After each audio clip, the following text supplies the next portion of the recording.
आपण या सामाजिक समता अभियान आयोजित बुद्ध संभाजीराजे फुले आंबेडकर जयंती व अण्णाभाऊ साठे जन्मशताब्दी वर्ष यानिमित्त फेसबुक लाईव्ह व्याख्यानमाला 2020 आपण आयोजित करीत आहात। त्याबद्दल मी प्रथमतः आपलं सर्वांचं माझ्या वैयक्तिक वतीनं अभिनंदन करतो आणि आभारसुद्धा व्यक्त करतो की आपण मला ह्या विशेष अशा कार्यक्रमामध्ये येण्याची आपण संधी दिली।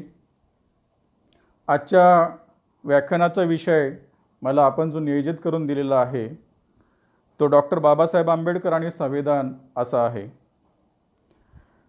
प्रथमतः या कार्यक्रमाचे सर्व आदरणीय आयोजक मित्र प्राध्यापक डॉक्टर विठ्ठल जाधव सर, तसेच प्राध्यापक धम्मपाल गुंबरे सर, प्राचार्य राजरत्न बनसोडे सर आणि इतर सर्व मान्यवरांना मी माझ्या वतीनं विशेष धन्यवाद देऊ इच्छितो की या फेसबुक लाईव्हमध्ये आपण मला एका अशा आपल्या सामाजिक मोठ्या मंचावर आणलं आणि माझे विचार व्यक्त करण्याची संधी आपण मला देत आहात। यासोबतच मी ज्या आपल्या एका छोट्या भगिनीनं फार सुंदर असं प्रास्ताविक सादर केलं, कुमारी भूमिका जाधव, हिचेसुद्धा फार आभार व्यक्त करतो की तिने सुंदर असं प्रास्ताविक केलं आणि माझा परिचय देण्याचा प्रयत्न केला। मित्र हो, आजच्या डॉक्टर बाबासाहेब आंबेडकर आणि संविधान सभा ह्या विषयावर व्याख्यान देत असताना मी काही गोष्टी प्रथमतः स्पष्ट करू इच्छितो की आपल्या पत्रिका आणि पोस्टरमध्ये माझ्या नावाच्या पूर्वी डॉक्टर असा शब्दप्रयोग आलेला आहे, परंतु संविधानाचा आपण विचार करतो त्यावेळेला अनेक गोष्टी क्लिअर असणं गरजेच्या असतात आणि मी आपल्याला सांगू इच्छितो की मी डॉक्टर नसल्यामुळं केवळ श्रीकिशन मोरे असाच ह्यामध्ये शब्द आपण वाचावा। आणि दुसरी महत्त्वाची गोष्ट अशी मी आपल्यासमोर स्पष्ट करू इच्छितो की आजच्या व्याख्यानामध्ये जे विचार मी आपल्यासमोर मांडणार आहे ते विचार कोणत्याही संस्थेचे, संघटनेचे हे प्रातिनिधिक स्वरूपाचे विचार नसतील। मला डॉक्टर बाबासाहेब आंबेडकर आणि संविधान सभा ह्या अनुषंगाने ज्या बाबी कळाल्या थोडक्यात त्या मी आपल्यासमोर मांडण्याचा प्रयत्न करेन, त्या माझ्या वैयक्तिक अशा स्वरूपाच्या असतील। ज्यावेळेला आपण डॉक्टर बाबासाहेब आंबेडकर आणि संविधान सभा असा विषय अभ्यासासाठी नियोजित करीत असतो त्यावेळेला आपल्या सोयीसाठी अर्थात काही बाबी समजण्यासाठी जास्त सोप्या जाव्यात या अनुषंगानं मी काही मुद्दे या व्याख्यानामध्ये ज्याच्यावर विचार मांडायचा आहे ते आपल्यासमोर प्रथमतः प्रगट करू इच्छितो। मी ह्या व्याख्यानामध्ये संविधान सभा आणि कार्यपद्धती ह्याचा थोडक्यात परिचय घेईन। त्यानंतर डॉक्टर बाबासाहेब आंबेडकरांचा संविधान सभा प्रवेश आणि बाबासाहेबांची काय भूमिका होती संविधान सभेमध्ये जाण्याची ह्यावर काही विचार आपल्यासोबत व्यक्त करण्याचा प्रयत्न करेन। त्यासोबत संविधान सभेतील डॉक्टर बाबासाहेब आंबेडकर ही मी मांडणी करत असताना ऐतिहासिक जे घटनाक्रम संविधान सभेमध्ये घडले आणि बाबासाहेब आंबेडकरांच्या जीवन आणि कार्यामध्ये जे घडले त्याची तशाच प्रकारे मांडणी आपल्यासमोर सादर करण्याचा मी प्रयत्न करणार आहे। आणि ह्यामध्ये काही महत्त्वाचे पैलू असे असतील, डॉक्टर बाबासाहेब आंबेडकर यांचं संविधान सभेमधील प्रथम भाषण 17 डिसेंबर 1946, त्यासोबत डॉक्टर बाबासाहेब आंबेडकर आणि संविधान सभेच्या समित्या ह्यावर मी आपले विचार व्यक्त करण्याचं नियोजित करीत आहे आणि त्यामधून केवळ 2 समित्यांमधून डॉक्टर बाबासाहेब आंबेडकरांनी ह्या देशाला संविधान निर्मिती प्रक्रियेमध्ये काय योगदान दिलं ह्यावर काही प्रकाशझोत टाकण्याचा प्रयत्न करेन, ज्यामध्ये ॲडव्हायझरी कमिटी आणि ड्राफ्टिंग कमिटी याचा उल्लेख असेल. त्यासोबत डॉक्टर बाबासाहेब आंबेडकरांचा संविधान सभेमधून ह्या देशाला काय संदेश होता आणि काय इशारा दिला होता, अर्थात त्यांच्या समारोपाचं 25 नोव्हेंबर 1949चं भाषण मी आपल्यासमोर बाबासाहेबांचे विचार काही मांडण्याचा प्रयत्न करेन आणि मग शेवटी ह्या व्याख्यानाचा समारोप होईल. मित्रांनो, ज्यावेळेस आपण डॉक्टर बाबासाहेब आंबेडकर आणि संविधान सभा असा मोठा गहन विषय चर्चेला घेत असतो, त्यावेळेला आपल्याला ही उपजत कला राहत नाही. वाङ्मयामध्ये, काव्यामध्ये, गायनामध्ये अगोदरच्या वक्त्यांनी फार सुंदर अशा प्रकारे आपली व्याख्यानं सादर केली. ती त्यांच्यामध्ये फार उपजत अशा प्रकारची निसर्ग प्रदत्त कला होती. परंतु आजचा व्याख्यानाचा जो विषय मला आपण दिलेला आहे, त्यासाठी मी अनेक संदर्भ ग्रंथांचा ह्यामध्ये निश्चितच उपयोग केलेला आहे.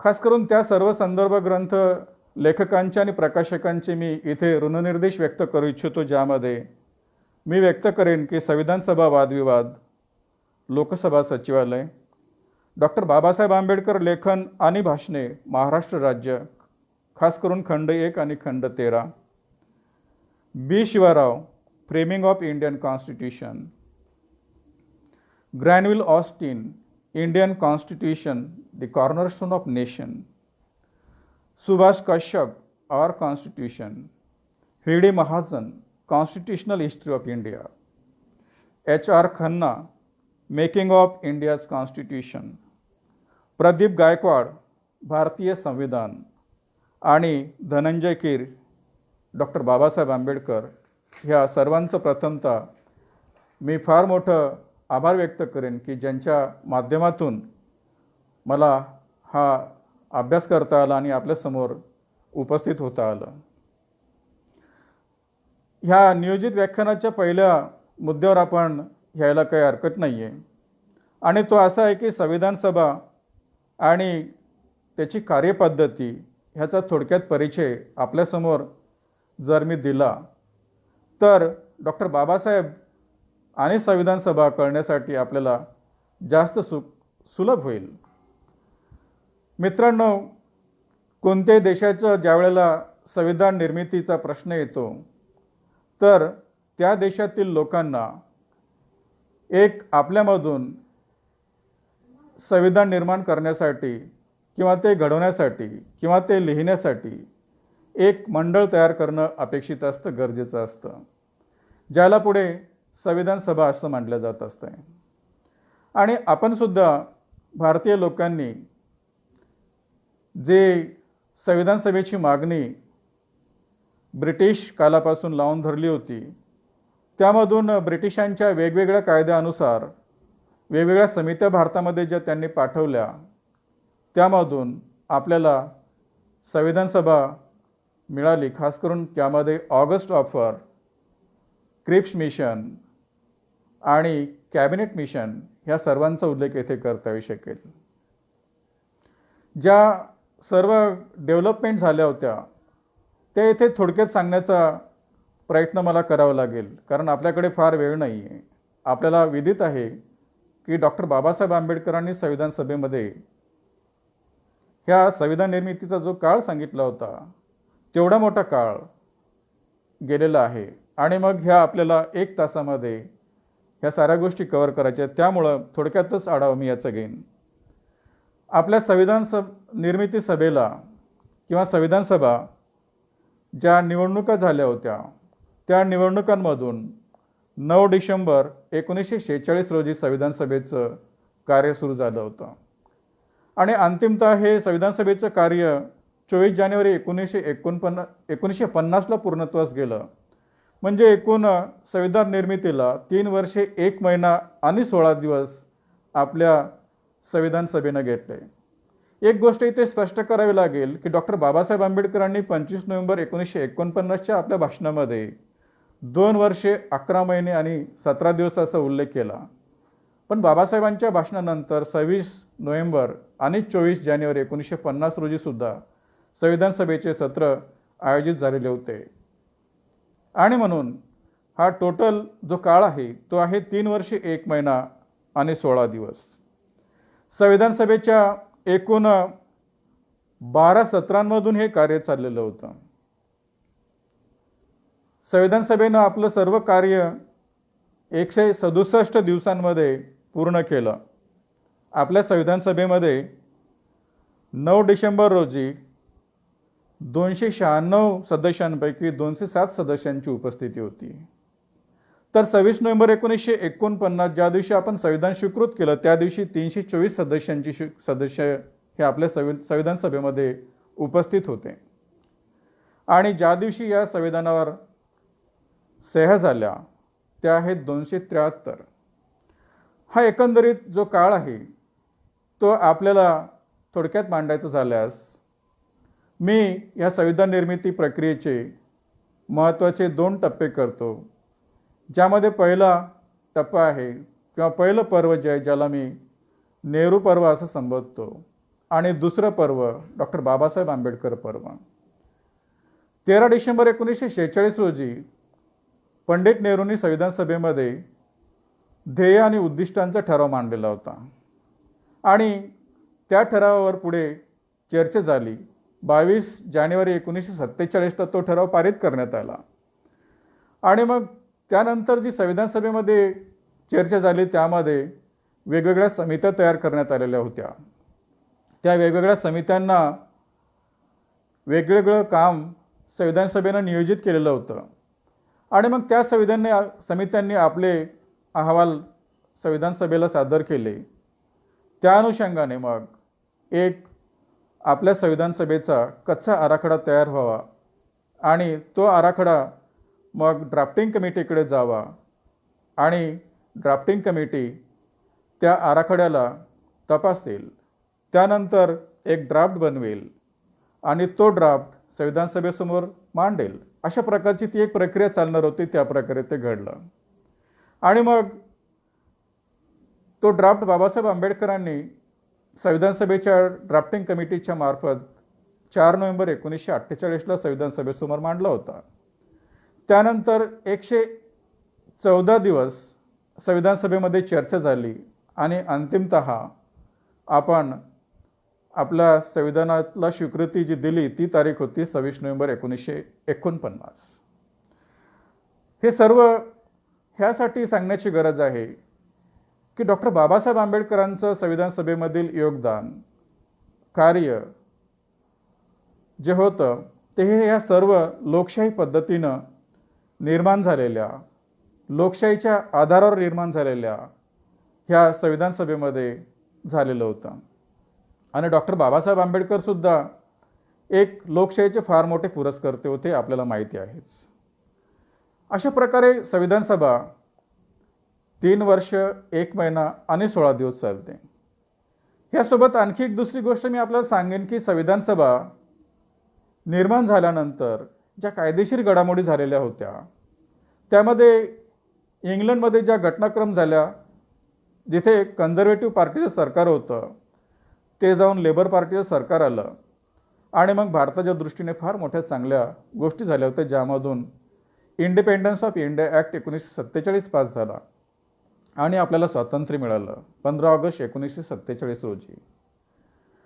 त्यासोबतच पाकिस्तानची निर्मितीसुद्धा झालेली होती आणि मग त्यामुळं काही पेचसुद्धा आपल्या संविधान सभेमध्ये कार्यपद्धती सुरू असताना आलेले होते. ही संविधान सभा 2 भूमिका घेऊन चाललेली होती. खास करून एक संवैधानिक कार्य आणि दुसरं वैधानिक कार्य.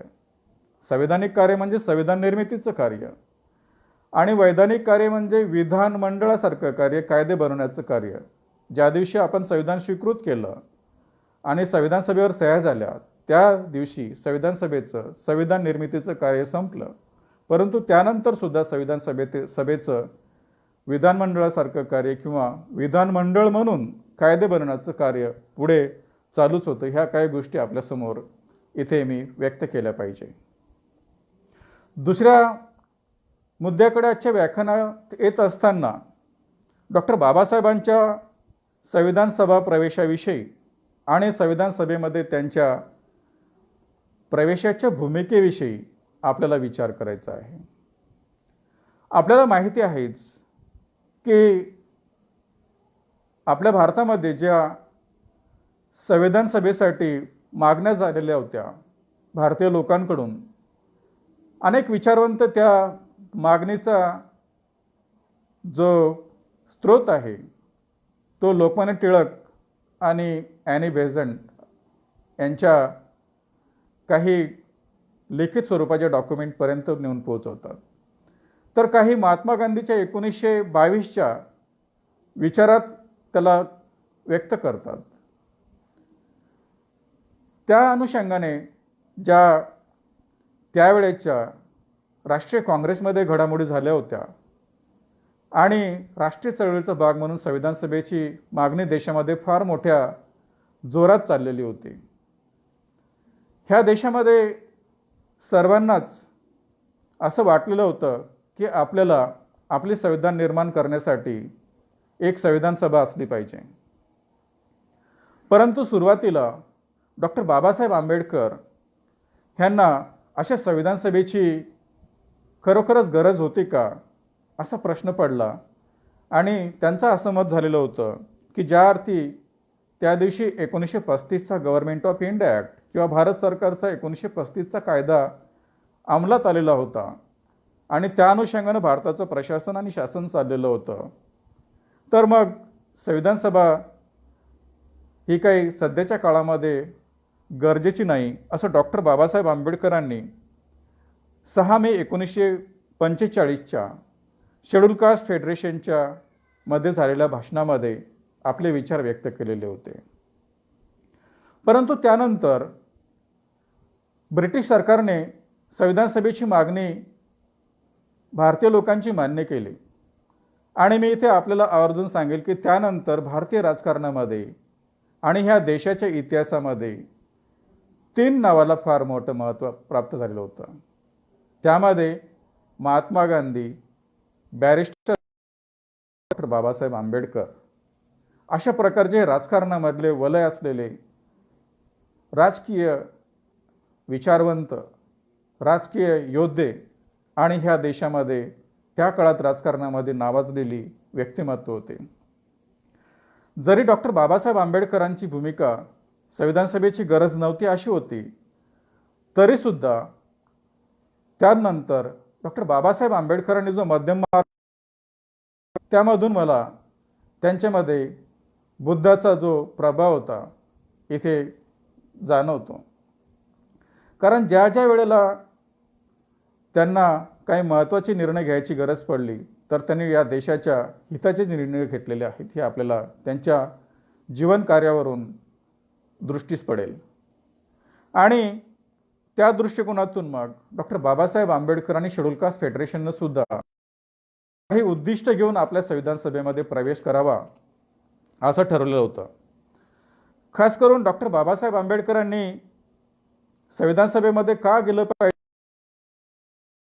ह्याची काही भूमिका मांडली होती आणि अस्पृश्यांचे हित जोपासणे आणि अस्पृश्य वर्गांना आपले हक्क प्राप्त करून देणे ह्या उद्दिष्टांसाठी ते संविधान सभेमध्ये प्रवेश करू इच्छित होते. परिस्थिती फार गंभीर अशा प्रकारची होती कारण डॉक्टर बाबासाहेब आंबेडकर एकतर काँग्रेसचे प्रखर विरोधक होते. त्यामुळं काँग्रेसने जाहीर केल्याप्रमाणेच डॉक्टर बाबासाहेब आंबेडकरांना संविधान सभेचे दरवाजेच काय खिडक्यासुद्धा बंद केल्यात असे त्यांच्या घोषणा आलेल्या होत्या. आणि म्हणून जरी ते मुंबई प्रांतामधून येत होते तरीसुद्धा प्रांतामधून बाबासाहेब निवडून जाऊ शकले नाही कारण त्यांचं संख्याबळ इथे तेवढं नव्हतं. परंतु डॉक्टर बाबासाहेब आंबेडकर यांचे खंदे समर्थक, खास करून शेड्यूल कास्ट फेडरेशनचे खंदे समर्थक बंगालमध्ये JN मंडल, जोगेंद्र यांच्या रूपानं होते. आणि मग बाबासाहेब आंबेडकरांना शेड्यूल कास्ट फेडरेशननी बंगालमधून उमेदवारी दिली आणि ते जोगेंद्रनाथ मंडल ह्यांच्या पाठिंब्यानं आणि मुस्लिम लीगच्या समर्थनानं ते संविधान सभेमध्ये पोहोचले होते. डॉक्टर बाबासाहेब आंबेडकरांनी हा संविधान सभेमध्ये जाण्याचा पहिला विजय तर, परंतु ज्या अर्थी डॉक्टर बाबासाहेब आंबेडकर संविधान सभेमध्ये जातात आणि मग अस्पृश्यांच्या हितसंबंधांना, त्यांच्या कायदेशीर हक्कांना, त्यांच्या संवैधानिक हक्कांना ते कशा प्रकारे तिथे लावून धरतात, त्याची भूमिका मांडतात, हे आपल्या पुढच्या विवेचनामधून आपल्याला बघायला मिळेल. डॉक्टर बाबासाहेब जरी होते तरी सुद्धा हे त्या देशाचे विरोधक नव्हते. एक चांगले मोठ्या प्रमाणामध्ये ते राष्ट्रभक्त सुद्धा होते, एक स्टेट्समन ते होते. आणि म्हणून पुढच्या काही पत्रव्यवहारामध्ये सुद्धा डॉक्टर बाबासाहेब आंबेडकरांची भूमिका आपल्याला बघायला मिळू शकते. खास करून मी इथे उल्लेख करेन, पंडित नेहरू यांनी डॉक्टर बाबासाहेब आंबेडकरांना जेव्हा निमंत्रित केलं होतं, व्यक्तिशः खास करून विशेष अशा प्रकारे ऑफर दिली होती, काँग्रेसचे विरोधक असताना सुद्धा ते मंत्रिमंडळामध्ये सामील झाले. ह्याचे कारणं जर आपल्याला बघायचे असतील तर त्यांनी शेड्यूल कास्ट फेडरेशनच्या आपल्या सभेमध्ये जे भाषणं केली होती 25 एप्रिल 1948ला, त्यांनी असं सांगितलं होतं की संविधान सभेमध्ये राहून आपल्याला किंवा सरकारमध्ये राहून आपल्याला आपल्या हक्कांचं जोपासना करता येऊ शकेल आणि आपल्या समाजाचे हितसंबंध जोपासायचे असतील तर आपल्याला सरकारमध्ये सामील झालं पाहिजेत. आणि दुसरी गोष्ट, नेहरूंच्या कंडिशन्स त्या ऑफरमध्ये अशा कोणत्या नव्हत्या. आपल्या समाजाचे हितसंबंध जोपासावेत ह्या मुख्य उद्देशाने डॉक्टर बाबासाहेब आंबेडकर संविधान सभेमध्ये प्रवेश घेतात आणि सरकारमध्ये सुद्धा सामील होतात. आणि की डॉक्टर बाबासाहेब आंबेडकर एक्झिक्युटिव्ह काउन्सिलचे लेबर मेंबरसुद्धा होते आणि स्वतंत्र भारतामध्ये ते पहिले कायदामंत्री होते. अशा प्रकारे डॉक्टर बाबासाहेब आंबेडकर संविधान सभेमध्ये आपल्या अस्पृश्य वर्गाचे हितसंबंध जोपासावेत हे उद्दिष्ट घेऊन प्रवेश करतात. त्याची आणखी आपल्याला माहिती बाबासाहेब आंबेडकर 25 नोव्हेंबर 1949च्या भाषणामध्ये सुद्धा मिळेल. आता डॉक्टर बाबासाहेब आंबेडकर संविधान सभेमध्ये प्रवेश झाल्यानंतर तिथून पुढे डॉक्टर बाबासाहेब आंबेडकर आणि संविधान सभेचा मग खरा संबंध आलेला होता. आणि इथे त्यापैकी काही पैलू मी आपल्यासमोर मांडण्याचा प्रयत्न करेन. मला याची बाबी इथे ह्या 45 मिनिटांमध्ये किंवा 1 तासामध्ये आपल्यासमोर मांडता येणार नाहीत आणि मी तसा दावाही करू शकत नाही, कारण आपल्याला वेळेचे निर्बंध आहेत, काही काळाचे निर्बंध आहेत आणि खास करून तेवढ्या मोठ्या मांडणीचे निर्बंध आहेत. हे आपण सर्वांनी लक्षात घेतलं पाहिजे. मी डॉक्टर बाबासाहेब आंबेडकरांच्या प्रथम भाषणाकडे आता आपल्याला घेऊन जातो. डॉक्टर बाबासाहेब आंबेडकरांचं प्रथम भाषण संविधान सभेमध्ये 17 डिसेंबर 1946ला झालेलं होतं. त्यापूर्वीची परिस्थिती संविधान सभेची फार गरम अशा प्रकारची होती.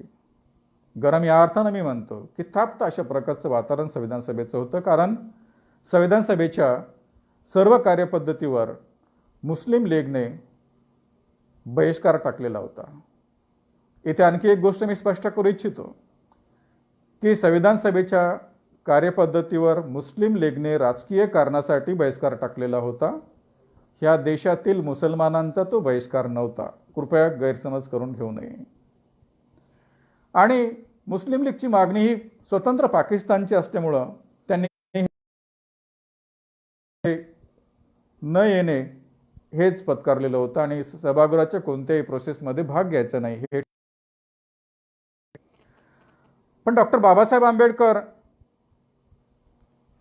ह्यांनी या 17 डिसेंबरच्या भाषणामध्ये कोणत्या गोष्टीचा उल्लेख केला असेल बाबासाहेब आंबेडकर तर नंबरचे विरोधक होते, ते गांधीजींचे विरोधक होते आणि त्या अर्थानं काँग्रेसचे विरोधक असल्यामुळं या देशाने सुद्धा त्यांना आपलं विरोधक मानलेलं होतं, हे आपल्याला राजकीय दृष्टिकोनातून माहिती आहेच.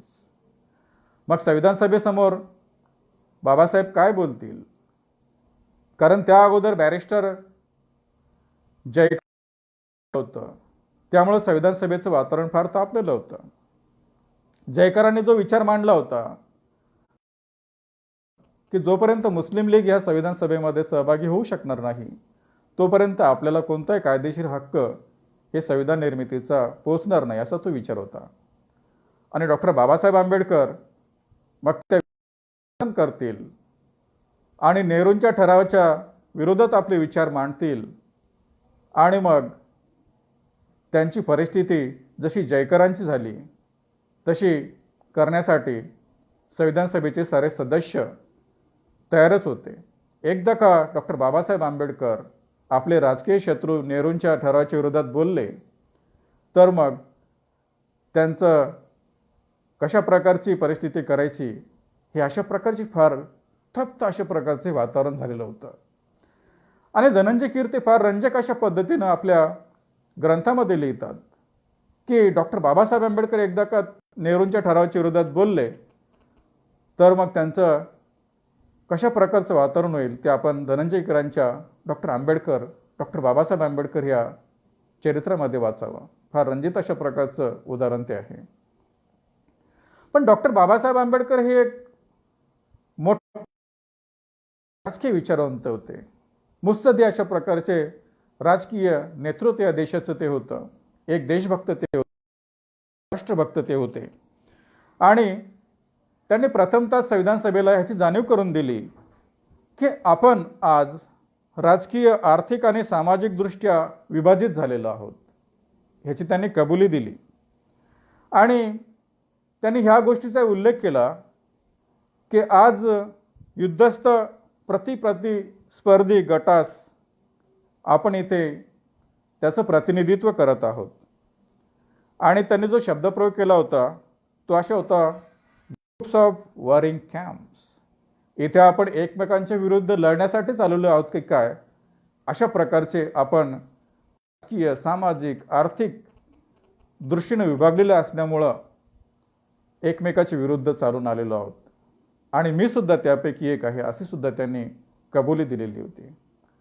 परंतु डॉक्टर बाबासाहेबांनी संविधान सभेला जो विश्वास आपल्या भाषणामधून दिला तो त्यांच्या पुढच्या वाक्यामधून आपल्याला कळेल.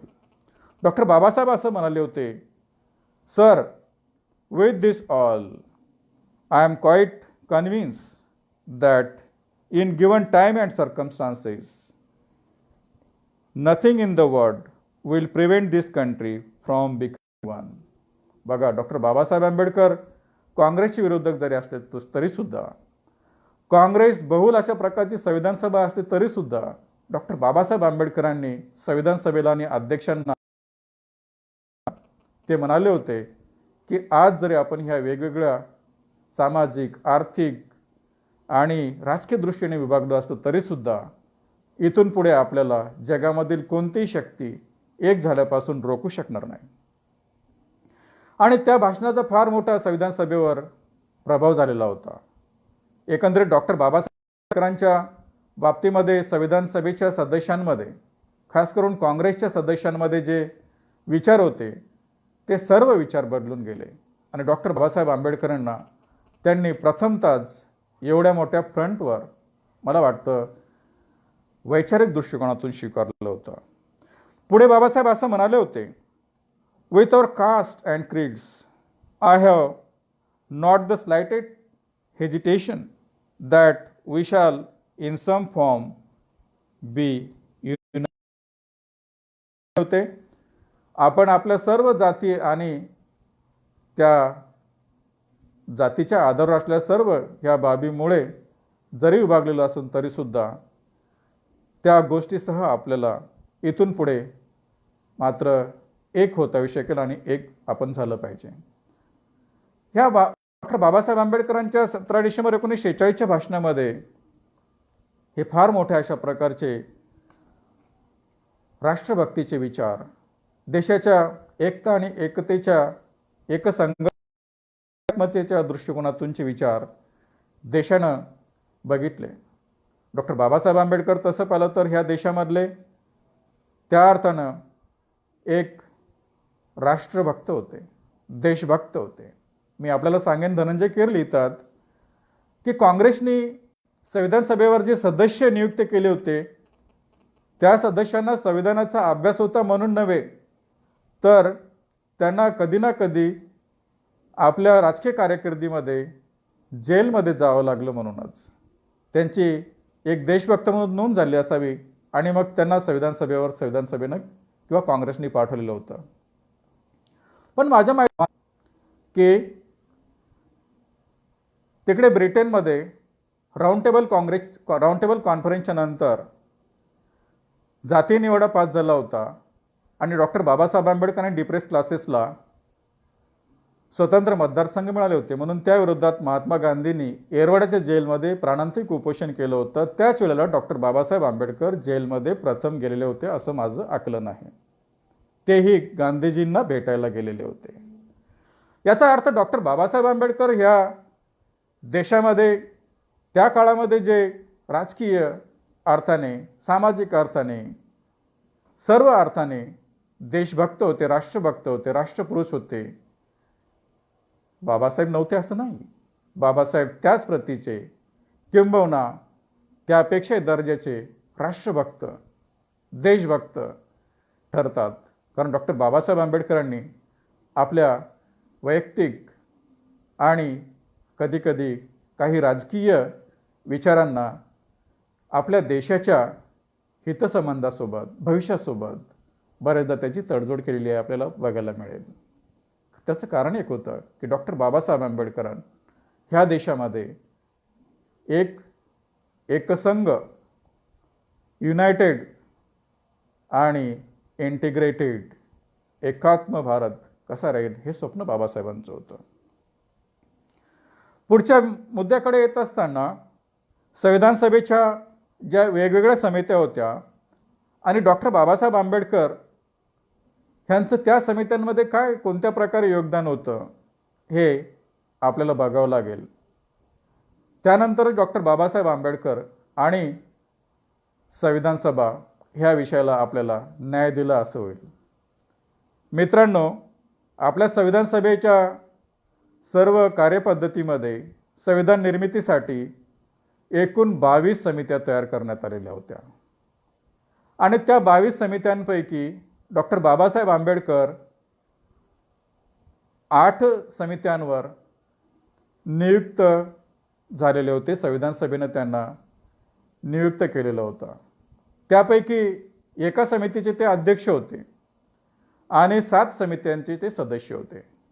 आपल्याला हे माहिती आहे की डॉक्टर बाबासाहेब आंबेडकर मसुदा समितीचे अध्यक्ष होते आणि डॉक्टर बाबासाहेब आंबेडकर संविधान सभा कार्यपद्धती समिती याचे सदस्य होते. राष्ट्रध्वज समितीचे बाबासाहेब आंबेडकर सदस्य होते. संविधान सभेच्या सल्लागार समितीचे डॉक्टर बाबासाहेब आंबेडकर सदस्य होते आणि ह्या सल्लागार समितीच्या अंतर्गत मूलभूत अधिकार उपसमितीचे सुद्धा डॉक्टर बाबासाहेब आंबेडकर सदस्य होते. त्या अंतर्गतच अल्पसंख्याक उपसमितीचे सुद्धा डॉक्टर बाबासाहेब आंबेडकर हे सदस्य होते. त्यासोबत डॉक्टर बाबासाहेब आंबेडकर संघ संविधान समितीचे सदस्य होते आणि सर्वोच्च न्यायालय समितीचे सुद्धा डॉक्टर बाबासाहेब आंबेडकर सदस्य होते.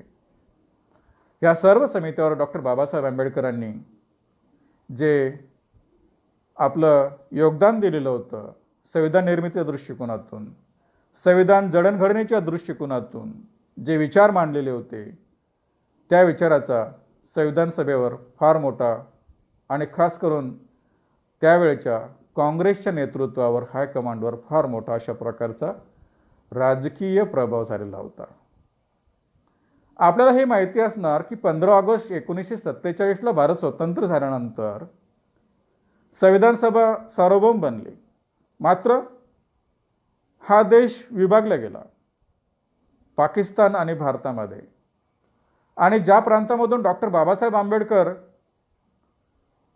संविधान सभेवर नियुक्त झालेले होते तो प्रांत पूर्व बंगाल हा पूर्व पाकिस्तानमध्ये गेला होता आणि त्यामुळे डॉक्टर बाबासाहेब आंबेडकरांचं संविधान सभेमधील जे सदस्य होतं ते सदस्यत्व गेलेलं होतं. मग डॉक्टर बाबासाहेब आंबेडकरांची देशाला फार मोठी नितांत गरज होती आणि त्यामुळं काँग्रेस हायकमांडने खास करून डॉक्टर राजेंद्र प्रसादांनी मुंबईच्या प्रांताचे जे बीजी खेर मुख्यमंत्री होते किंवा त्या काळातले प्रीमायर होते किंवा प्राईम मिनिस्टर त्यावेळेस असं म्हणायचे, त्यांना एक पत्र लिहिलं होतं आणि बॅरिस्टर जयकरांनी दिलेल्या राजीनाम्याच्या खाली झालेल्या जागेवर पुढच्या संविधान सभेच्या सत्रात डॉक्टर बाबासाहेब आंबेडकर संविधान सभेमध्ये कसे येतील हे काँग्रेस नेतृत्वानं बघावं असं त्यांना लेखी कळवलं होतं. आणि डॉक्टर बाबासाहेब आंबेडकर मग मुंबईमधून दुसऱ्यांदा संविधान सभेवर नियुक्त झाले होते हे आपल्याला माहिती आहे.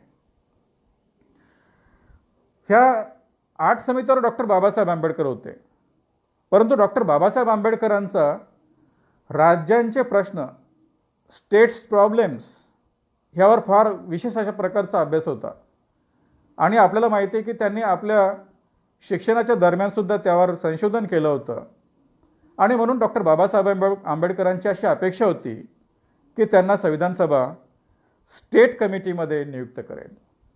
त्यांची ती फार मोठी अपेक्षा होती की स्टेट कमिटीमध्ये गेल्यानंतर मला ह्या देशामध्ये असलेल्या राज्यांचे जे प्रश्न आहेत ते सर्व प्रश्न सोडवण्यासाठी संविधान सभेमध्ये काही तरतुदी करता येतील, काही योगदान देता येऊ शकेल.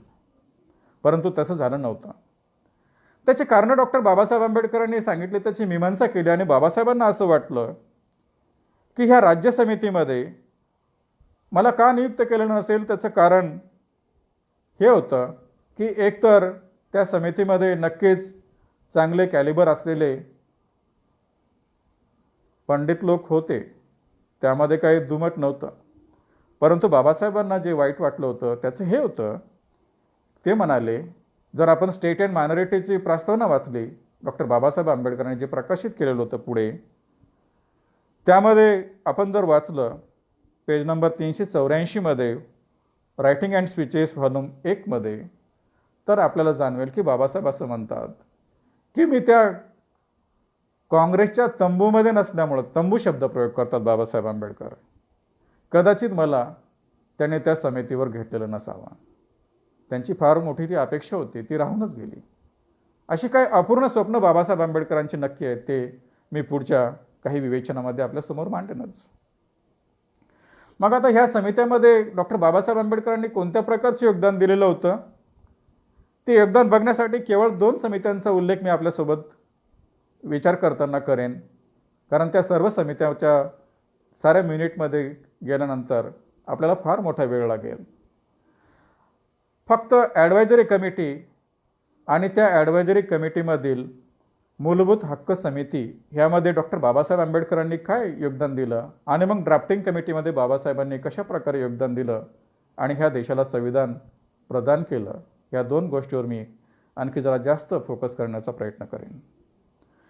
डॉक्टर बाबासाहेब आंबेडकरांनी मूलभूत अधिकार समितीमध्ये सदस्य या नात्यानं एक मेमोरँडम सादर केलेलं होतं. त्याचं टायटल बाबासाहेबांनी असलेलं होतं, memorandum and draft articles on rights of state and minorities, जे पुढे 15 मार्च 1947ला प्रकाशित झालेलं होतं. मी आपल्याला याची जाणीव करू इच्छितो की डॉक्टर बाबासाहेब आंबेडकरांनी जी स्ट्रॅटेजी इथे अडॉप्ट केली होती ती फार राजकीय अशा प्रकारची दिसेल आपल्याला. कारण एकतर इकडून समाजामधून सुद्धा त्या राजकीय दबावाला सुद्धा त्यांना वापरायचं असावं कदाचित, त्यामुळं मग तो त्यांनी 25 मार्च 1947ला प्रकाशित केलेला मेमोरँडम होता. त्यानंतर 15 मार्च 1947ला त्यांनी प्रकाशित केलं आणि त्यानंतर 24 मार्च 1947ला ते ह्या मूलभूत हक्क समिती होतं. काय होतं या आपल्या मेमोरंडममध्ये डॉक्टर बाबासाहेब आंबेडकरांनी विषद केलेलं? हे मेमोरंडम म्हणजे खरं पाहिलं तर डॉक्टर बाबासाहेब आंबेडकरांचं संवैधानिक तत्त्वज्ञान ज्यांना अभ्यास करायचा असेल तर त्यांनी दोन गोष्टीचा अभ्यास केला पाहिजे. एक मध्ये जे प्रातिनिधिक स्वरूपामध्ये आपलं मागणी मांडली होती ते मेमोरंडम, टर्म आणि कंडिशन्स, आणि हे स्टेट अँड मायनॉरिटी, हे जर आपण अभ्यासलं तर डॉक्टर बाबासाहेब आंबेडकरांचे संवैधानिक तत्त्वज्ञान काय होते याविषयी आपल्याला संविधानामध्ये ते किती प्रकारे, किती प्रमाणात, कशा प्रकारे प्रस्तावलं ह्याचा आपल्याला अभ्यास नक्कीच करता येऊ शकेल. ह्या स्टेट अँड मायनॉरिटीच्या किंवा त्या मेमोरंडम ह्या नावाखाली त्यांनी मूलभूत हक्क समितीला सादर केलं होतं. त्यामध्ये त्यांनी जी भूमिका मांडली होती त्याचे काही पैलू मी आपल्यासमोर मांडण्याचा प्रयत्न करेन. त्यांची अशी भूमिका होती की अनुसूचित जमाती ज्या आहेत त्या सामाजिक, आर्थिक, शैक्षणिक परिस्थिती त्यांची वाईट असल्यामुळं बहुसंख्याकांकडून होणाऱ्या जुलूम व भेदभाव यापासून संरक्षणात्मक विशेष तरतुदी करण्याची नितांत गरज होती. आणि आंबेडकर संविधान सभेमध्ये प्रवेश घेऊ इच्छित होते आणि तो त्यांनी मिळवलेला होता. या मेमोरंडमची जी वैशिष्ट्य होती ते फार अभ्यासपूर्ण अशा प्रकारचं ड्राफ्ट बाबासाहेबांनी तयार केला होता आणि त्यामध्ये मूलभूत तरतुदी बाबासाहेबांनी दिल्या होत्या. ज्या तरतुदी केल्या होत्या त्यासोबतच त्यांनी प्रत्येक तरतुदीला विस्तृत अशा प्रकारची मांडणी, त्याचे जस्टिफिकेशन, त्याचं काय गरज होती हे त्याच्या परिशिष्टामध्ये सुद्धा व्यक्त केलं होतं. म्हणजे आपण डॉक्टर बाबासाहेब आंबेडकरांनी केवढ्या आत्मीयतेने ह्या अस्पृश्य वर्गाचे प्रश्न संविधान सभेमध्ये मांडून धरले होते याची आपल्याला जाणीव होईल. ह्याचे 5 बिंदू त्यांनी आपल्या प्रस्तावनामध्ये व्यक्त केले होते. त्यापैकी 3 बिंदू मी आपल्यासमोर मांडू इच्छितो.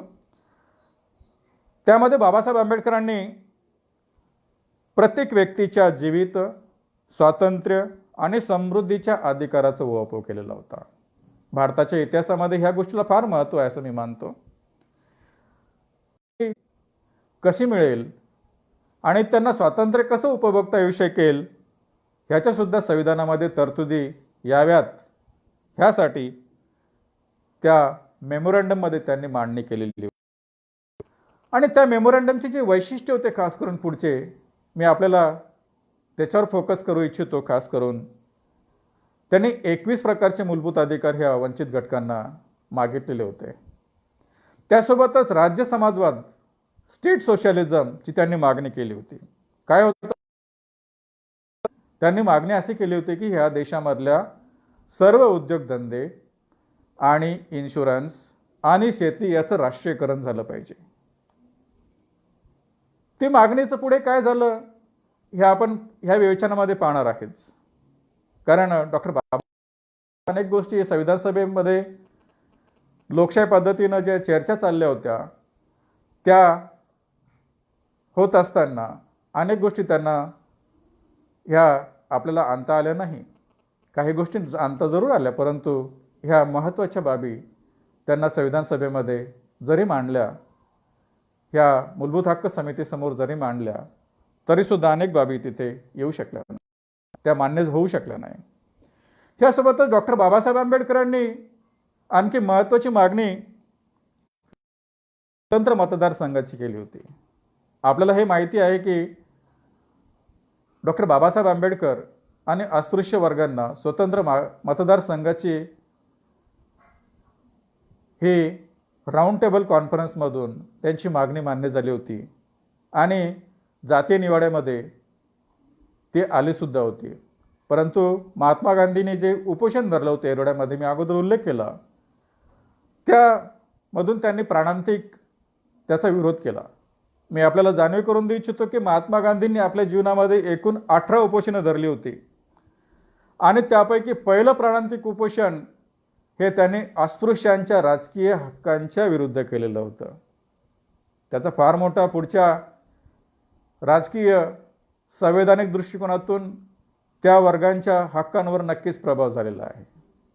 त्याचे फलश्रुती असे झाले की बाबासाहेब आंबेडकरांनी अस्पृश्य वर्गांना राखीव मतदारसंघ मिळाला. परंतु डॉक्टर बाबासाहेब आंबेडकरांनी ह्या मेमोरंडममध्ये त्याचा उल्लेख केला की त्या राखीव मतदारसंघांमधून ह्या वर्गांचे खरे शकत नाहीत. आणि धनंजय कीर त्या बाबतीमध्ये असं लिहितात की बाबासाहेबांना असं वाटलं होतं की जर त्यांचे खरे प्रतिनिधी सभागृहामध्ये पोहोचू शकत नसतील तर याचा अर्थ असा होतो की त्या वर्गांना मतदानाचा हक्क नाही किंवा त्यांचा मतदानाचा हक्क हिरावून घेतला असा त्याचा अर्थ होतो. माहिती डॉक्टर बाबासाहेब आंबेडकरांना संविधान सभेमध्ये अभ्यास करत असताना आपल्याला जाणून घेणं गरजेचं आहे की डॉक्टर त्याचा इथे पुनरुच्चार केला आणि ते राखीव मतदारसंघ किंवा पुणे कराराची त्या तरतुदी कलमा रद्द झाल्या पाहिजेत आणि ह्या वर्गाचे प्रतिनिधी सभागृहामध्ये कसे पोहोचतील ह्याच्यासाठी स्वतंत्र मतदारसंघाची उपाययोजना झाली पाहिजेत ह्याचा त्यांनी उल्लेख केला होता. मी आपल्याला इथे सांगू इच्छितो की डॉक्टर बाबासाहेब आंबेडकरांनी आपल्या ह्या सर्व मागण्या ह्या मूलभूत हक्क समितीसमोर ज्या मांडल्या होत्या त्या फार जोरदारपणे लावून धरलेल्या होत्या. फार प्रचंड अशा प्रमाणामध्ये आपलं त्यांनी मतं व्यक्त केलेली होती. जर आपण त्या उपसमितीचे वृत्तांकन वाचलं तर त्यामधून आपल्या लक्षात येईल त्या बैठकांच्या वृत्तांकनामधून की डॉक्टर बाबासाहेब आंबेडकरांनी अनेक मिटिंगांमध्ये केवळ 2च दिवस ते काही कारणामुळे अनुपस्थित होते. 24 आणि 25 तारीखला मार्च महिन्यामध्ये 1947च्या आणि अशी मागणी केली होती की मी अनुपस्थित असल्यामुळे मला पुन्हा त्याच्यावर माझी डिसेंटिंग भूमिका मांडायची आणि त्याचा त्यांनी पुढे जरूर फायदा करून घेतला. परंतु याच्यामधील अनेक गोष्टी ह्या उपसमितीने काही राजकीय कारणं असतील त्यामुळं डॉक्टर बाबासाहेब आंबेडकरांना जे समर्थन त्या समितीमध्ये पाहिजे होतं तेवढं मिळू शकलं नाही. मी आपल्याला आणखी दुसरी गोष्ट इथे मांडू इच्छितो की ज्या ज्या ठरावावर बाबासाहेबांच्या ह्या मूलभूत हक्काच्या समितीवर समर्थन मिळालं होतं ते महिला सदस्यांमधून मिळालं होतं, ज्यामध्ये खास करून होत्या राजकुमारी होत्या आणि त्या महिला सदस्यांचं समर्थन होतं. परंतु बऱ्याच ठिकाणी 5 विरुद्ध 3 अशा प्रकारचे, कारण ते 8 लोकांची समिती होती आणि कधी कधी सर्व लोक मायनॉरिटीमध्ये आले, अल्प ठरले, अल्पमतात आले आणि बाबासाहेबांचे हे अनेक गोष्टी संविधानामध्ये येऊ शकल्या नाही त्या समितीने मान्य न केल्यामुळं. कारण या मूलभूत समितीने ज्या गोष्टी मान्य केल्या त्या पुढे फंडामेंटल राईटमध्ये आल्या, मूलभूत हक्कामध्ये, आणि त्यामध्ये सुद्धा डॉक्टर बाबासाहेब आंबेडकरांनी लोकशाही पद्धतीनं फार मोठं योगदान दिलेलं होतं. त्यांच्याकडे एक फार मोठे चांगले स्किल होते की जरी आपले विचार दुसऱ्याला पटले नाही, जरी दुसऱ्याचे विचार आपल्याला पटले सुद्धा त्याचा रिस्पेक्ट केला पाहिजे, कारण ती लोकशाही अशा प्रकारची प्रोसिजर होती. आता मी आपल्याला मसुदा समिती मध्ये डॉक्टर बाबासाहेब आंबेडकरांचे जे योगदान होतं, खास करून ज्या कारणामुळे डॉक्टर बाबासाहेब आंबेडकरांना आपण भारतीय राज्यघटनेचे शिल्पकार मानत असतो, त्या बाबीकडे आपल्याला घेऊन जाईन. आपल्याला माहिती आहे की मसुदा समितीचे डॉक्टर बाबासाहेब आंबेडकर अध्यक्ष होते. आपल्या संविधानाअंतर्गत जी त्यावर एक कच्चा आराखडा तयार करण्यात आलेला होता आणि तो BN राव यांनी केलेला होता.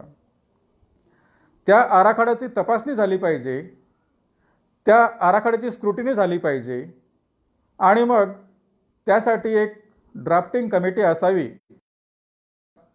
श्री सत्यनारायण सिन्हा यांनी संविधान सभेसमोर 29 ऑगस्ट 1947 रोजी ठराव आणलेला होता. बघा, भारत स्वतंत्र झाला 15 ऑगस्टला आणि त्यानंतर 14 दिवसांनीच हा ठराव आला आणि एकमताने सभेनं तो मान्य केला, ज्या समितीचे डॉक्टर बाबासाहेब आंबेडकर पहिल्या मीटिंगमध्ये त्यांच्या 30 ऑगस्ट 1947ला त्या मसुदा समितीची मीटिंग झाली आणि त्या बैठकीमध्ये डॉक्टर बाबासाहेब आंबेडकरांना मसुदा समितीच्या अध्यक्ष एकमताने त्यांची निवड झालेली होती. ह्या मसुदा समितीच्या एकूण 42 मीटिंग झालेल्या होत्या आणि ह्या साऱ्या 42 बैठकांमधून ह्या मसुदा समितीने डॉक्टर बाबासाहेब आंबेडकरांच्या नेतृत्वाखाली एक मसुदा संविधानाचा तयार केलेला होता. त्या संविधान समितीची जी मसुदा समिती होती ह्या 30 ऑगस्ट 1947 पासून तर 13 फेब्रुवारी 1908 पर्यंत त्यांनी मसुदा समितीने हा ड्राफ्ट तयार करण्यासाठी वेळ घेतलेला होता. एकूण 42 बैठकांमध्ये डॉक्टर बाबासाहेब आंबेडकरांनी आपल्या आरोग्य बाळगता फार मोठ्या जिकिरीचं, फार मोठ्या महत्त्वाचं आणि राष्ट्रहिताचं, या देशाच्या जडणघडणीचं, ह्या देशाच्या पुनर्मांडणीचं, ह्या देशाच्या पुनर्स्थापनेचं कार्य त्यांनी केलेलं होतं. ह्या मसुदा समितीच्या संविधान सभेमध्ये डॉक्टर बाबासाहेब आंबेडकरांनी सांगितलं होतं की 141 दिवस कार्य चाललेलं होतं आणि त्या मसुद्यावर पुढे संविधान सभेत 114 दिवस झालेली होती. खास करून संविधान सभेचं 7, 8, 9, 10, 11 हे सर्व सत्र या मसुदा समितीच्या डॉक्टर बाबासाहेब आंबेडकरांनी सादर केलेल्या मसुद्यावर झालेली होती, चर्चा झालेली होती. त्याची क्लाउज वाईज प्रत्येक शब्द आणि शब्द संविधान सभेने चर्चा केली होती आणि डॉक्टर बाबासाहेब आंबेडकर तो मसुदा त्यांनी तयार केला म्हणूनच संविधानाचे शिल्पकार ठरतात. तर खरी कसरत त्यांची जी होती मसुदा समितीच्या मार्फत संविधान सभेमध्ये ह्या जवळपास 300च्या वर कायदे पंडित असलेल्या, राजकीय देशाचे मोठे नेतृत्व असलेल्या लोकांसमोर ते विचार मांडणं, त्यांच्याकडून ते मान्य करून घेणं आणि 141 दिवस संविधान सभेसमोर चर्चा करणं आणि तो ड्राफ्ट काही सुधारणासह मान्य करून घेणं, ह्यामधूनच संविधानाचे खरे शिल्पकार ठरतात असं मला वाटतं. मग आता या मसुद्यामध्ये समितीमध्ये डॉक्टर बाबासाहेब आंबेडकरांनी कोणत्या प्रकारचे योगदान दिलं होतं, तर आपल्याला मी जाणीव करून देऊ इच्छितो की 13 डिसेंबर 1946ला जो objective resolution Pandit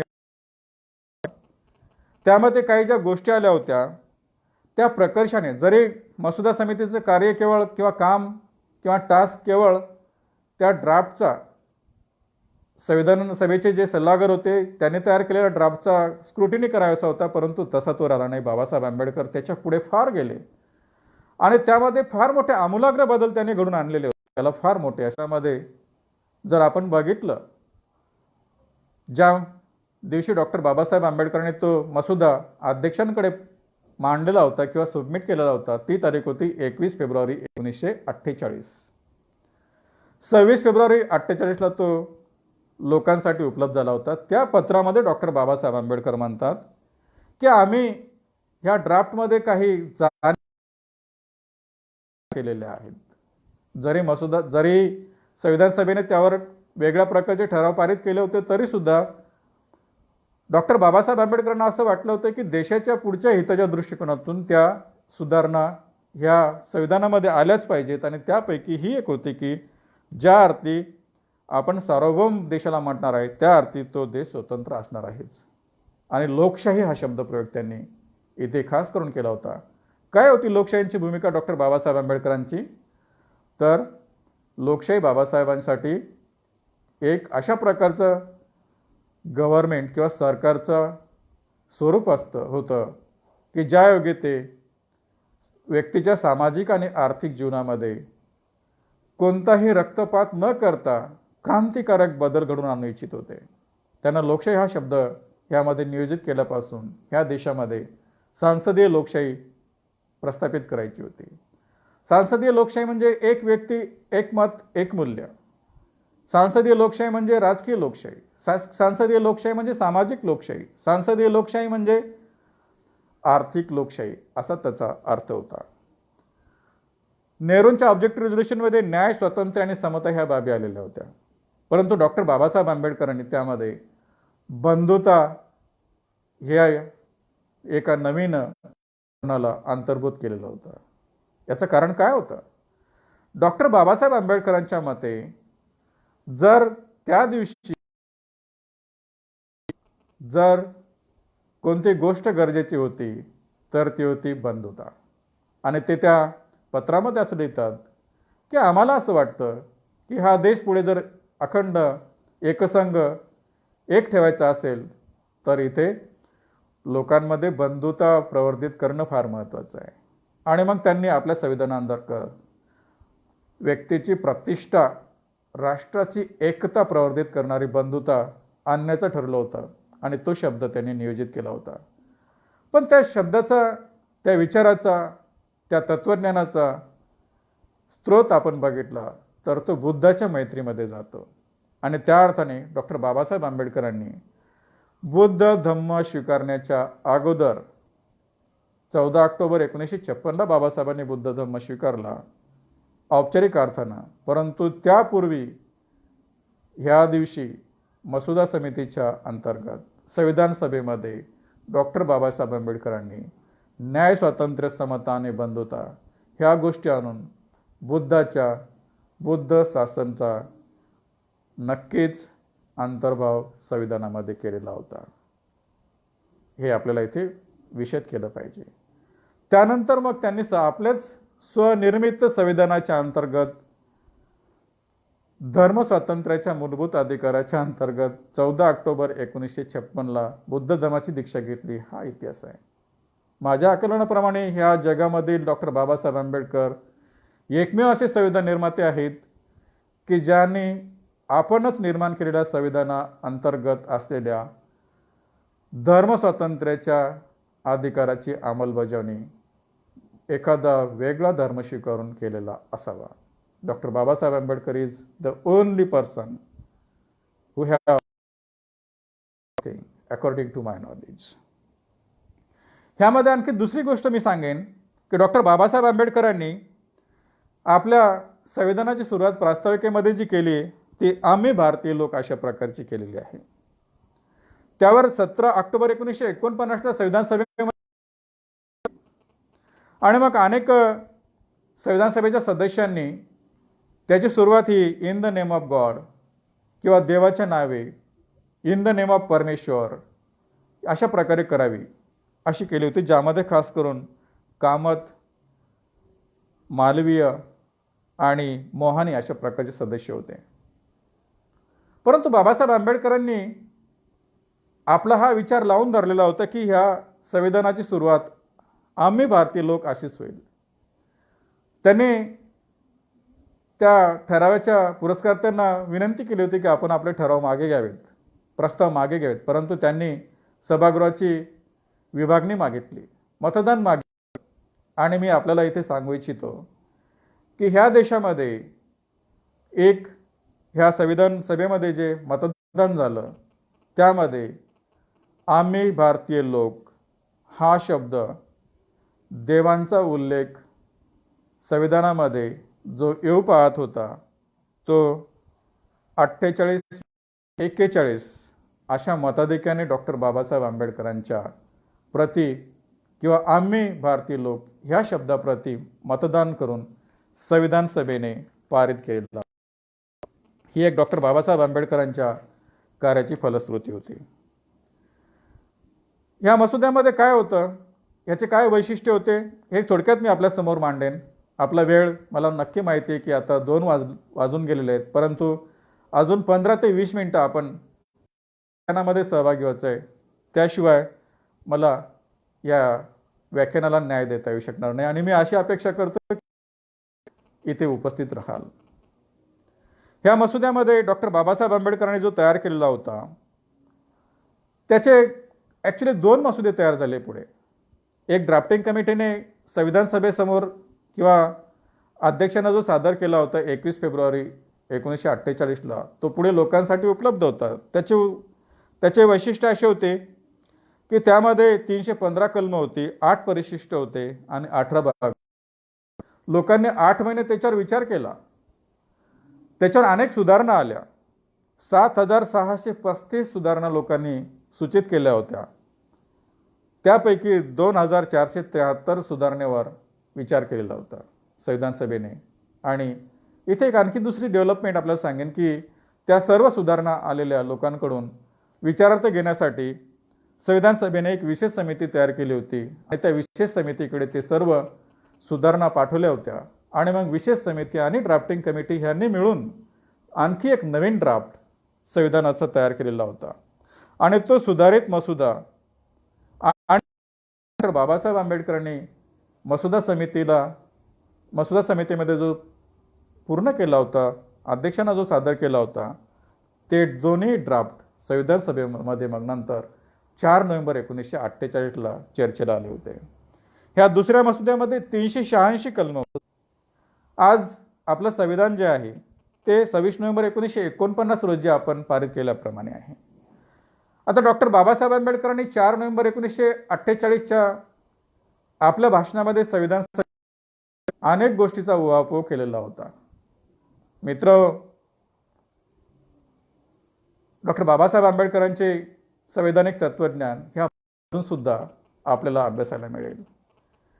4 November 1948च्या भाषणामध्ये doctor Babasaheb आंबेडकरांनी जे विचार मांडले होते ते खास करून त्या मसुद्याच्या वैशिष्ट्याबाबत होते. आणि त्यांना असं म्हणायचं होतं की तो मसुदा एक दस्तावेज होता. त्यावरच्या टीका पण त्यांनी विचारार्थ घेतल्या आणि त्याला सुद्धा उत्तर बाबासाहेबांनी दिली होती. परंतु ह्या संविधानामध्ये काय महत्त्वाचं असेल असं बाबासाहेब म्हणाले होते, तर डॉक्टर बाबासाहेब आंबेडकरांनी ह्या मसुद्याच्या अंतर्गत जे 2 प्रश्न संविधान विद्यार्थ्याच्या समोर असतात ते मांडण्याचा प्रयत्न केला की एक, सरकारचे स्वरूप काय आहे, आणि दुसरी गोष्ट तुमच्या संविधानाचे स्वरूप काय असतं. तर बाबासाहेब आंबेडकर असं म्हणाले होते की आपल्याला कोणत्या प्रकारचं सरकार ह्या देशामध्ये संविधानामध्ये आणायचं आहे, तर ते असणार आहे. त्यासोबतच आपण ह्या देशामध्ये जे संविधान आणू इच्छितो त्यामध्ये लोकशाही पद्धतीचा अवलंब ह्या संविधानाच्या मसुद्यामध्ये केलेला आहे. त्यासोबतच त्यांनी अनेक गोष्टींवर विचार मांडलेले होते. पण जे महत्त्वाच्या बाबी होत्या, अनेक गोष्टी, सर्वच महत्त्वाचं या बाबासाहेबांच्या भाषणामध्ये सर्व गोष्टी, प्रत्येक शब्द आणि शब्द महत्त्वाचा आहे. परंतु आजच्या व्याख्यानासाठी वेळेच्या मर्यादेमध्ये राहून जे मला इथे सांगता येईल त्या 1-2 बाबी अशा सांगायच्या आहेत की एकतर देशाची आणि राष्ट्राची एकता आणि एकात्मता पुढे भविष्यामध्ये जोपासेल अशा मध्ये आणायच्या होत्या. आणि त्यासाठी त्यांनी मग त्या ड्राफ्टमध्ये आर्टिकल 1 जे म्हणतं की shall be A union of states, हे कलम आलेलं होतं. आणि ह्यासोबतच त्यांनी संवैधानिक नीतिमत्तेचा मुद्दा मांडलेला होता, द कॉन्स्टिट्युशनल मॉरॅलिटी.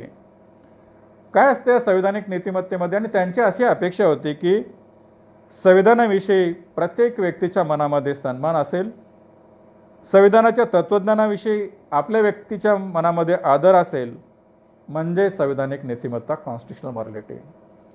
आणि दुसरी गोष्ट, ज्या अर्थी लोकशाहीचा अवलंब आपण केला त्या अर्थ विरोधकाच्या मनात सुद्धा आपल्यासारखाच संविधानाच्या बाबतीमध्ये आदर आहे आणि तसेच संविधान नीतिमत्ता आहे असं आपल्याला मानावं लागतं. ही सुद्धा एक कॉन्स्टिट्युशनल मॉरॅलिटीचा भाग डॉक्टर बाबासाहेब आंबेडकरांना वाटतो.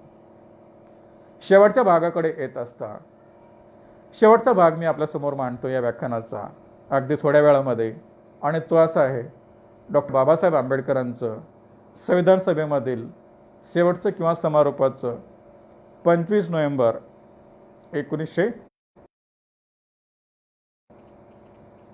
डॉक्टर बाबासाहेब आंबेडकरांचं, अर्थात एक आपण लक्षात घ्या की 4 नोव्हेंबर 1948 पासून 26 नोव्हेंबर 1949 पर्यंत आपण येथे पोहोचलेलो आहोत. मदत जी 141 दिवस संविधान सभेमध्ये चर्चा झाली ती केवळ या ड्राफ्टवर झाली, बाबासाहेब आंबेडकरांनी सादर केलेल्या मसुद्यावर झालेली होती. आणि बाबासाहेब आंबेडकरांनी त्या प्रत्येक कलमांवर संविधान सभेच्या सदस्यांमध्ये संवाद घडवून आणलेला होता. त्यांच्याकडून ते पारित करून घेतलेले होते. आणि 25 नोव्हेंबरला डॉक्टर बाबासाहेब आंबेडकर संविधान सभेला उत्तर देतात. काय होतं या भाषणामध्ये? डॉक्टर बाबासाहेब आंबेडकर यांनी संविधान निर्माण कार्याचा थोडक्यात आढावा घेतला होता आणि त्या कार्याचं श्रेय त्यांनी संविधान सभा आणि मसुदा समितीच्या सर्व सदस्यांना दिलेलं होतं. बघा, बाबासाहेब आंबेडकर यांचा किती महान अशा प्रकारचा दृष्टिकोन होता. जरी डॉक्टर बाबासाहेब आंबेडकरांना व्यक्तिशः फार मोठा खस्ता खाव्या लागल्या, तरीसुद्धा त्यांनी संविधान सभेचे सदस्य आणि ड्राफ्टिंग कमिटीचे सदस्य, खास करून BN राव, जे कॉन्स्टिट्युशनल ॲडवायझर होते, ज्यांनी कच्चा आराखडा या संविधानाचा तयार केला होता, त्यांचंही श्रेय त्यांनी मान्य केलेलं होतं. परंतु बाबासाहेबांच्या मनामध्ये जे फंडामेंटल क्वेश्चन्स होते ते त्याकडे मी आपलं दृष्टी किंवा आपलं दृष्टिकोन, आपलं विचार अट्रॅक्ट करू इच्छितो, आकर्षित करू इच्छितो किंवा आपल्याला मी तिथे घेऊन इच्छितो की डॉक्टर बाबासाहेब आंबेडकरांनी ह्या भाषणामध्ये अनेक गोष्टीचा इशारा, अनेक प्रश्न या देशासमोरचे भविष्यातल्या मांडलेले होते. त्यांना अशी एक फार मोठी भीती होती की भारताच्या स्वातंत्र्याच्या भविष्यात काय होईल, ते स्वातंत्र्य जाईल किंवा टिकेल. आणि त्यांनी ह्या गोष्टीची भीती व्यक्त करत असताना ह्या देशाचा जो इतिहास होता, ज्यामध्ये स्वजनांच्याच अप्रामाणिकपणामुळे किंवा दगाबाजीच्या व्यवहारामुळे ह्या देशाचं स्वातंत्र्य अगोदरसुद्धा बऱ्याचदा ह्या देशाला गमवावं लागलेलं आहे. त्यामध्ये त्यांनी शिवाजी महाराजांचा सुद्धा उल्लेख केला होता आणि त्यांनी अशी भूमिका मांडली होती की ज्या वेळेला छत्रपती शिवाजी महाराज मोगलांच्या विरुद्ध लढत होते, खास करून हिंदूंच्या मुक्तीसाठी लढत होते, त्यावेळेला त्यांचे स्वजन म्हणजे थोर मराठे आणि राजपूत आणि लोकशाही टिकण्यासाठी त्यांनी काही मार्ग आपल्याला सांगितले होते आणि ते मार्ग होते सनदशीर मार्गांचा अवलंब करा. त्यांनी एक आग्रह धरला होता की पुढे भारतामध्ये जर स्वातंत्र्य आणि लोकशाही टिकवायची असेल तर आपल्याला सनदशीर मार्गांचा अवलंब करावा लागेल. तुमचे हक्क मागणे, तुमचे आंदोलनं करणे, तुमच्या सर्व गोष्टी सरकारकडून मान्य करून घेण्यासाठी सनदशीर मार्गांचा अवलंब करा. कोणत्याही व्यक्तीच्या चरणी आपले स्वातंत्र्य गहाण ठेवू नका, कारण स्वातंत्र्य फार महत्त्वाचे असतात. ती फार मोठी देण आपल्याला व्यक्तीला मिळालेली आहे, असं त्यांची भूमिका होती. आणि राजकीय लोकशाहीला सामाजिक लोकशाही ही त्यांची भूमिका होती.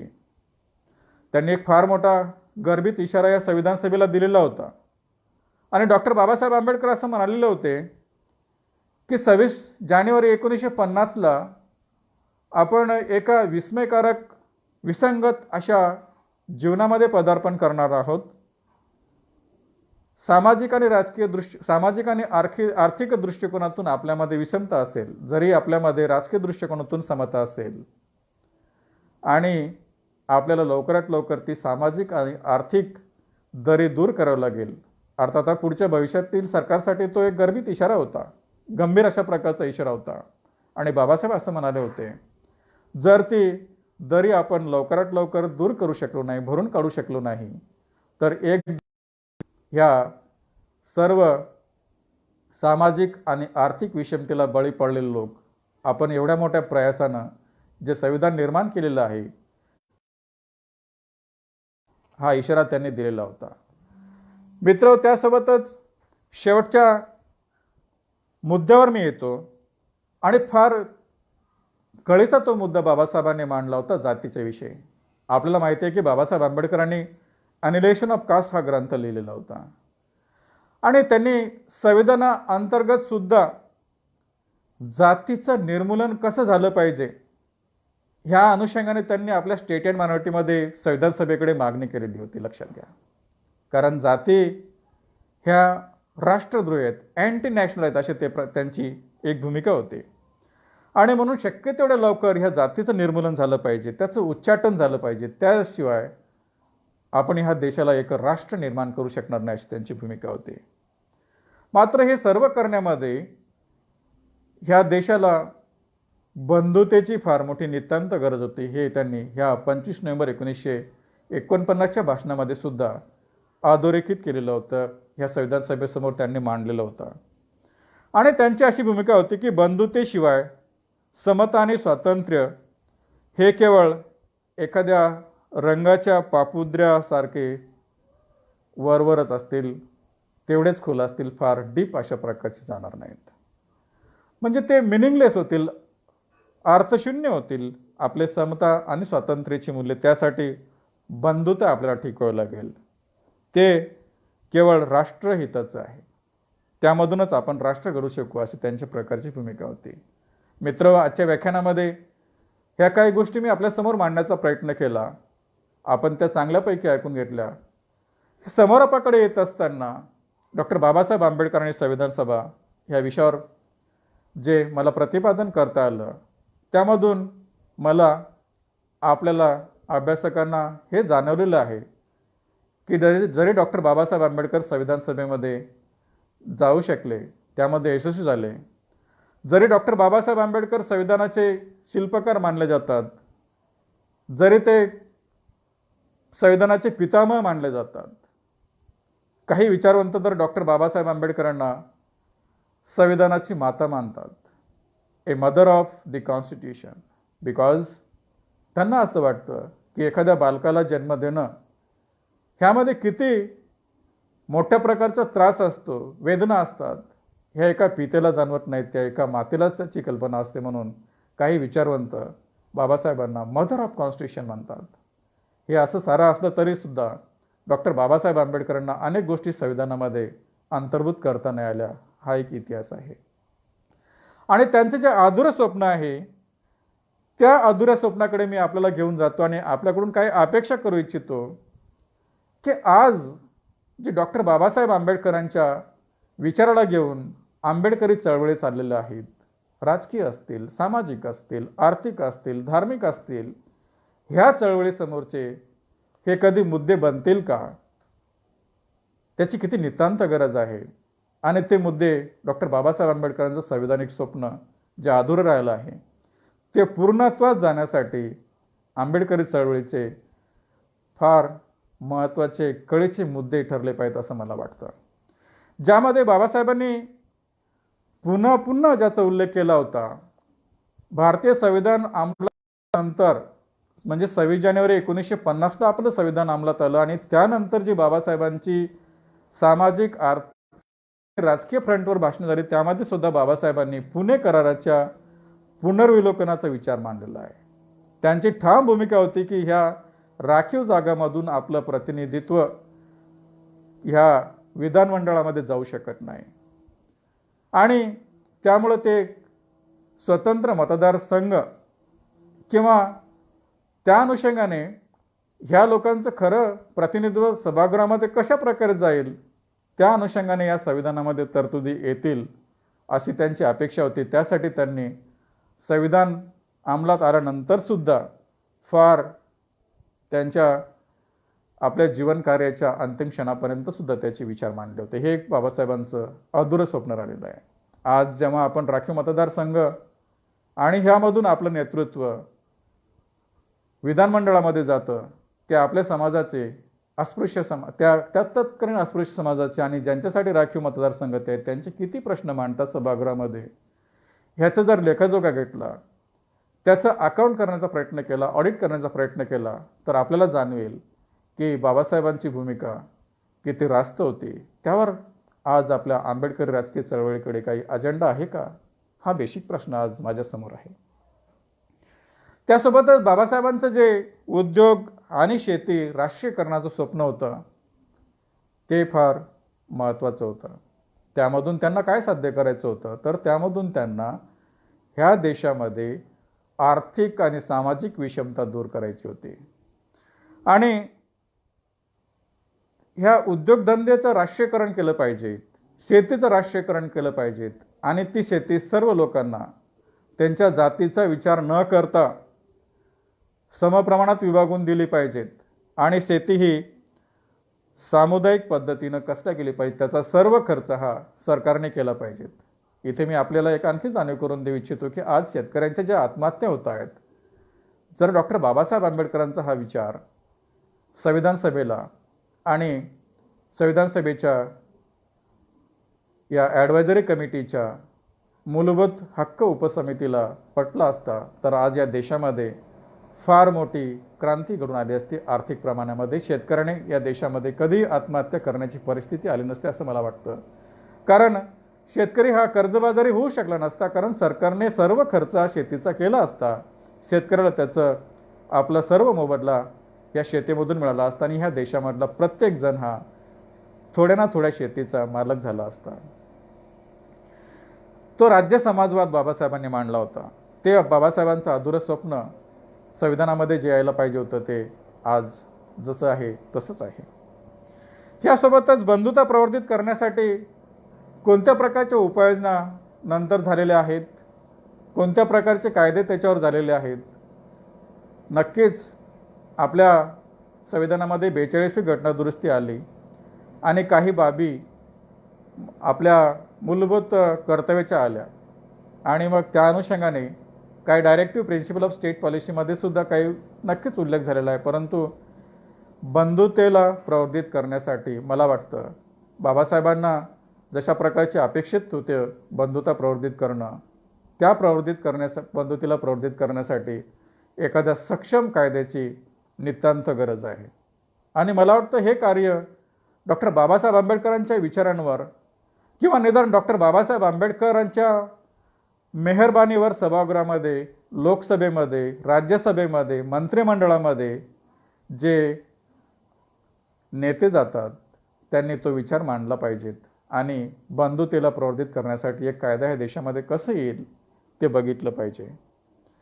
बाबासाहेबांचं जे सामाजिक क्रांतीचं स्वप्न होतं ते संवैधानिक सामाजिक क्रांतीचं स्वप्न चालना देण्यासाठी सुद्धा राज्याकडून फार मोठ्या सक्रियपणे, सक्षमपणे, सकारात्मकपणे ह्या पॉलिसीज येणं गरजेचे आहेत असं मला वाटतंय. आणि ह्या साऱ्या बाबी कोण करणार? तर ह्या साऱ्या बाबी करण्याची जबाबदारी कोणाची असेल? मला वाटतं आज कोणत्या जातीचा, धर्माचा किंवा पंथाचा प्रश्न नाही आहे. हा देशाच्या हिताचा प्रश्न आहे. हा राष्ट्राच्या भवितव्याचा प्रश्न आहे. आज जरी आपण काही संक्रमणा स्थितीत आहोत, देशाच्या भविष्य दृष्टिकोनातून, वर्तमानाच्या दृष्टिकोनातून आणि भूतकाळाच्या दृष्टिकोनातून मला वाटतं आज देश हा संक्रमणावस्थेतून जात आहे. लक्षात घ्या, आज कोविड-19चं फार मोठं संकट आपल्यावर आहे. म्हणूनच आपण ही जयंती आपल्या घरून लाईव्ह फेसबुकवर करत आहोत. यासोबत अनेक संकट आपल्या देशावर आहेत. त्यापैकी जातीचं संकट आहे.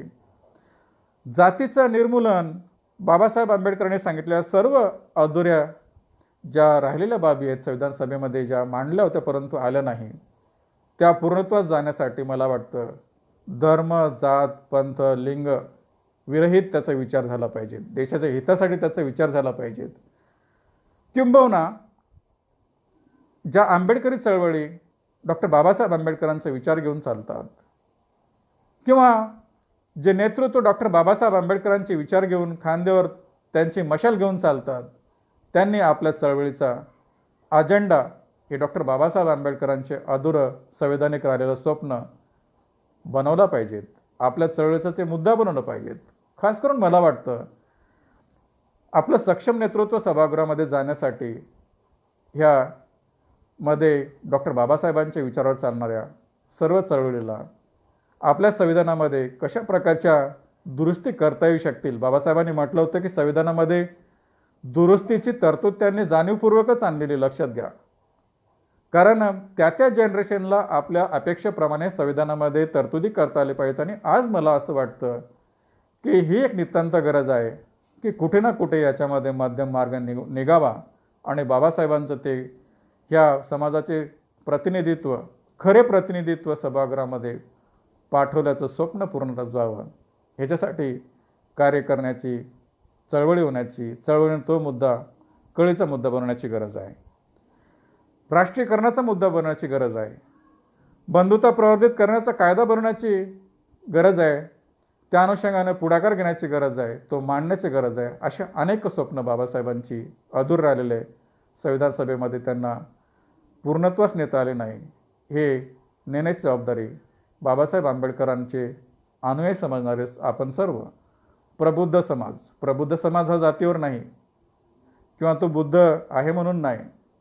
कोणत्याही जातीचा, कोणत्याही धर्माचा जो विज्ञानवादी, जो समतावादी, न्यायवादी, तुमचा स्वातंत्र्यवादी, बंधुतावादी समाज आहे, त्या समाजाची आणि त्या समाजाच्या चळवळीची आज नितांत गरज आहे असं मला वाटतं. आज मी आपल्याकडून ही अपेक्षा इथे व्यक्त करतो आणि माझ्या व्याख्यानाचा समारोप करतो. आपण मला ह्या व्याख्यानमालेमध्ये निमंत्रित केलं. माझे डॉक्टर बाबासाहेब आंबेडकर आणि संविधान सभा ह्यावर विचार आपल्यापर्यंत व्यक्त करण्याची, आपल्यासमोर मांडण्याची संधी आपण प्राप्त करून दिली. त्याबद्दल मी खरोखरच आयोजकांचं मोठ्या प्रमाणामध्ये व्यक्तिशः आभार व्यक्त करतो, त्यांना धन्यवाद देतो. आणि आपण अनेक लोक लाईव्ह मोठे विचारवंत, राजकीय, सामाजिक अभ्यासक, ॲकॅडेमिशियन माझे विचार ऐकत आहात. आपल्यालासुद्धा मी इथे धन्यवाद व्यक्त करतो आणि आपली रजा घेतो. जय भीम, जय बुद्ध, जय संविधान.